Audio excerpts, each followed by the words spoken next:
ఇంట్లో నిదానంగా కూర్చొని తిని ప్రశాంతంగా ఉన్నాను రోజు అనేది లేకపోయేది.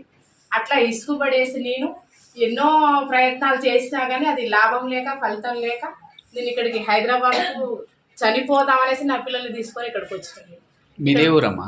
మాది నేడింజర్ల మిర్యాలగూడెం దగ్గర. అక్కడి నుంచి ఇక్కడికి వచ్చిన నేను ఒక్కదాన్నే. ఇక్కడికి వచ్చిన తర్వాత అంటే అంత ముందుకే 1-2 సార్లు విన్నా కానీ అంతగా నేను దృష్టి పెట్టకపోయేది. దేవుడిని నమ్మితే ఇట్లా జరుగుతుంది అనేసి నేను అంతగా దృష్టి పెట్టకపోయేది అన్నట్టు. వీళ్ళ చిన్నమ్మ దేవుని నమ్ముకున్నది.